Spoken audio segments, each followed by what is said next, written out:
Nakasero ku State House lwaki yabadde ayimba teyabaga ogenda okuva ekololo paka Nakasero ku State House lwaki yabadde ayimba teyabaga bannange tugende yabadde opposition nga abantu bangi bali mu mutwalo plus lagira awo kyade kitandikira lagira kibannayo oluva wano ekimala batuleke bagenze kudigida bawuba amabina olwavuddeho bazze waka Munnayuganda munnange waliwo enjawulo wakati w'okumanya n'okumanyiira amagezi n'olugezigezi okwetuma n'okwetuminkiriza gwe munnayuganda bw'otunulira enkwawa za Nsereko olaba ki kyekikujjira mu mutwe sivuma tugenda kwata kano akantu mpola tufunemu ekyokuyiga emyaka Nsereko gye yamala ng'akulembera constituency y'omu kibuga wakati bw'aba teyasobola kufuna amagezi gatuula n'abasawo kuteesa ku ngeri ki gy'asobola kutereeza amannyo ge yali badde ajjawo amagezi agatuula n'abo bekikwatako okutereeza enguudo z'omu kibuga Nsereko bw'oba teweewa amagezi gatereeza nkwawa zo onootuwa otya amagezi ku kigenda mu maaso mu politikisi w'ensi yonna Nsereko muli bajega ago ge mazima mwalimbanga bakittaffe be mwafumbanga abataasoma nkubuulira guno omulembe mulalamu temutusobola politics w'omuwa okudisa bannayuganda yali wadda olira Nsereko gavumenti neeweereza eri abakuumi ab'ensi yonna nti abaga nti mu Uganda waliwo human rights violation mulabe bwe badigida bulijjo mutukakasa nti Museveni talina muntu gwe yeeguya talina muntu gwatya n'Ekyagulanyi gy'ali amala budde kati ate ekikwasa Museveni bu vidiyo okuweereza bekikwatako aweereza baani era ng'agezaako kubikka ki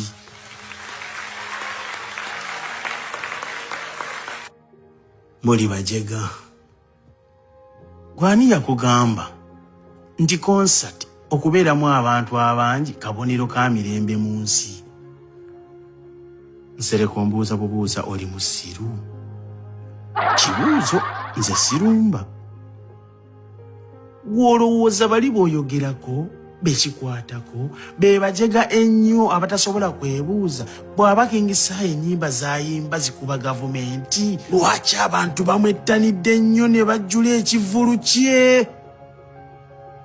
bwe baddala gavumenti yaabwe bawa emirembe lwaki ate baagala nnyo omuntu agikuba obo bayita bajega olowooza bo be batakimanyi nti ekyo kiba kontro ya gavumenti okumanya kino ekivuluka kibeewo kisobole okubika kino ne kino ne kino okuwaitiwoshinga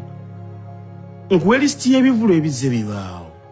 naye nga badikiteeta babirese okusiruwaza muzungu n'akimanya n'akiteeka buteesi ku likodi nti badikiteeta bakikola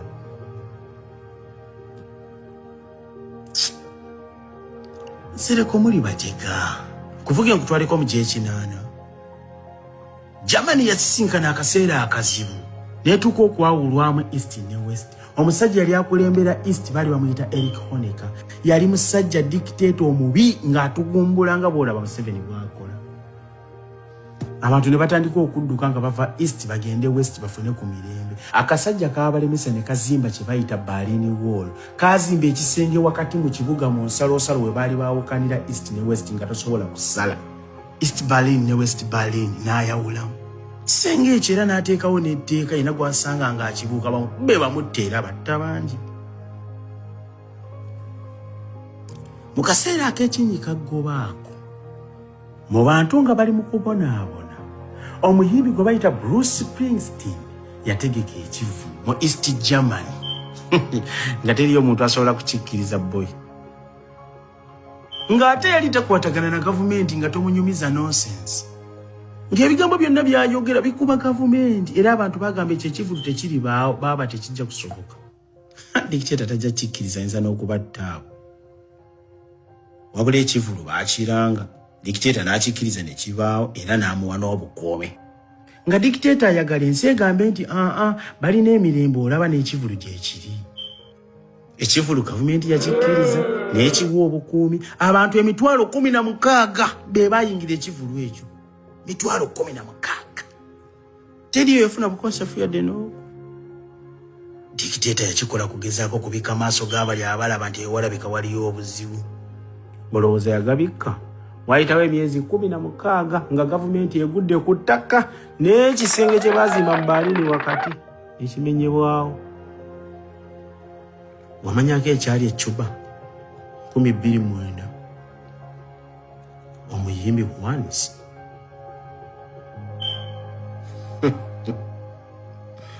yategeka ekivulu wakati mu Kinnyika Ggobe ng'abantu bafanka enkuku yali takwatagana na gavumenti ekivulu bajja abantu kakadde kalamba plus abantu okuyiika mu bungi eri ekivulu ky'omuyimbi atawagira gavumenti kirooto kya ntiisa kiraga bayonta eri eddembe lyabwe omanyako kye bayita Zaire 74 Festival Mobutu Sese Seko gye yateekawo okwagala okusiruwaza nti eyo waliyo emirembe abantu bajja mitwalo 8 naye era wadde ebbanga lyayitawo eriwera Mobutu yamala n'agwa owulirako omuyimbi gwe bayita Charly Garcia legendary Charly Garcia o Argentina ye ne bandi ye gye bayita Sierra Gran mu 1908 baategeka ekivulu kyajjumbirwa abantu emitwalo 6 nga bayimbira wamu n'ebbandi ennyimba ezikolokota gavumenti nga gavumenti eraba luvannyuma lwa myaka 2 era gavumenti yagwa ekivulu okubaawo mu nsi ebonaabona si ke kabonero k'emirembe olumu kabonero akalaga nti abantu banyigirizibwa lwaki omuyimbi avuma gavumenti bayiise bangi nga bamuwagira kiki ekyo lwaki bamuwagidde bangi ng'ate avuma gavumenti eyo gavumenti ebawa emirembe Honorable Muhammad Nsereko ono yali akulembera Kampala Central wadde nga ku mulundi guno teyakomyewo naye ebbanga lyabadde mu byobufuzi bye ye yatulaganga nti musajja wa opposition wadde ng'olumu teyajjanga na kibiina kyonna yajjanga nga independent naye ng'atulaga nti y'omu ku baakyawa ebikolobero bya gavumenti eriko bano ekyo bakikola olumu okubuzaabuza abawagizi baabwe kubanga baakizuula nti mu Uganda bw'olaga nti oli ku sayidi y'abo abali mu buyinza tosobola kufuna buwagizi bumala waakiri weefuule nti oli independent oba weekwate ku kibiina ky'obufuzi ekiwakanya abo abali mu buyinza. Muhammad Nsereko ku mulundi guno olw'obutakomawo mu palamenti ng'omubaka atandise otulaga kkala ze entuufu olwaleero akulaga nti munna NRM nnyo era ne mu byayogera akulaga nti NRM tesobya. Twalabye ekivulu kya King Saha ekyabadde Kololo. Ekivulu tekyabadde kya byabufuzi naye abawagira NRM amangu ago owuninze nti oyo King Saha waffe bulijjo lwa butabagamba kyova olaba nga yabadde n'abantu abayitirivu ennyo abajjuzza Kololo era nga balina ebibuuzo nti bwe muba muwakana nti si waffe lwaki bamuwadde Kololo n'amutegekeramu